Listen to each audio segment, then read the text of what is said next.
This is a video about planning and then executing a improvised solo on a jam track or on chords that are in the background. We start out by considering what information we need before we embark on an improvised solo. And the information that usually is most pertinent is what key are we soloing in. If we have a chart like this, we can see that it says here the key of C, and it's showing all of the relevant notes for the key of C.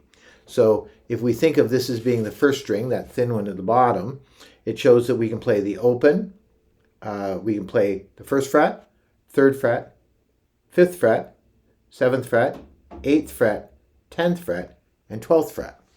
So a great place to start is to consider playing a one-string solo, just taking that one string and finding those relevant locations. Certainly a lot of people will take a position and they'll solo in that position. The nice thing about soloing on a single string, though, is that the single string is linear. It's a line. It goes from E all the way up the alphabet, E, F, G, A, B, C, D, E. It goes to the octave. So within that octave, you should be able to find some good sounding notes, and they'll be in the key. Down below here, we have all of the first position chords, the basic chords that people learn. Some people call them cowboy chords, and are the chords that are in the keys. So the key of C, if we were playing chords, these are certainly options that we could use. So if you're playing with another person, that person could play these chords in a nice chord progression, and then the other guitar player can solo on that first string, then try soloing on the second string, third string, starting to memorize the guitar and then being able to play across the entire fingerboard while these chords are being played by the other guitar. And then they can swap and flip that so that the first guitar player is playing the chords, the guitar player is doing the soloing. So how that works in terms of getting a good sound when you don't have somebody to play the chords is to go online and certainly look for a jam track in the key that you're playing in. So that would be going to YouTube. There's a particular site or contributor that makes what I think is great jam tracks. It's called Elevated Jam Tracks. So if you type in your browser Elevated Jam Tracks, jam track in C, that would be the key of C, you'll find that the first one that comes up usually will be a soulful, bluesy groove. Soulful or bluesy music may or may not be your thing, but it's a great place to start. If it's a soulful blues, it'll likely not be all that fast, and we can certainly keep up and make a good sounding solo. And so, get my amp on.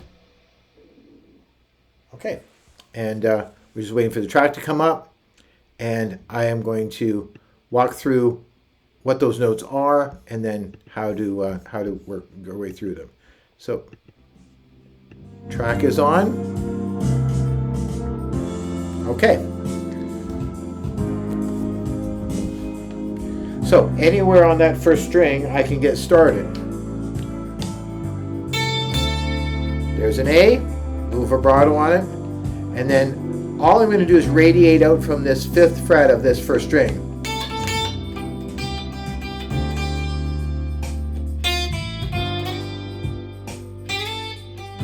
I did a little technique, that would be a slide. I can do a hammer-on,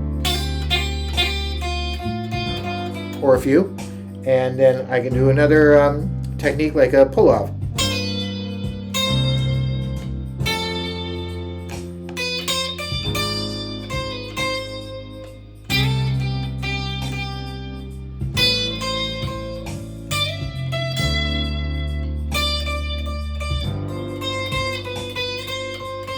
Good to know your fingerboard.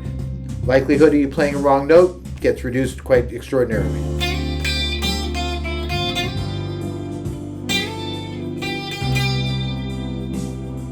Now I can move to the second string. My notes in the second string will be open, first fret, third fret, fifth, sixth, 8th, 10th, 12th.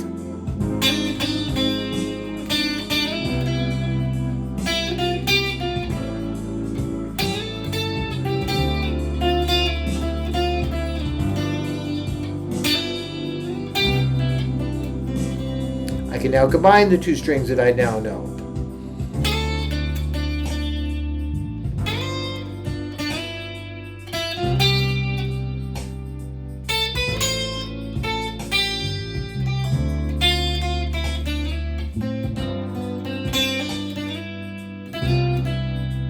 I can stay on the same note and play it more times.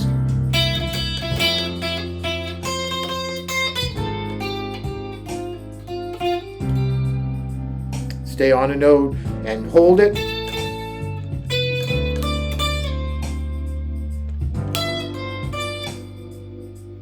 And begin to build phrasing, working on playing solo, adding a third string.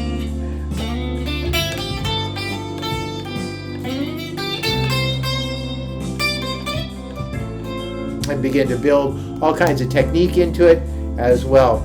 And that jam track is going to run for about 15 minutes. So it gives us lots of time to create some nice soloing content and just using this fingerboard. What a great way to learn a fingerboard by having fun just soloing on it. And that's a good way to get started.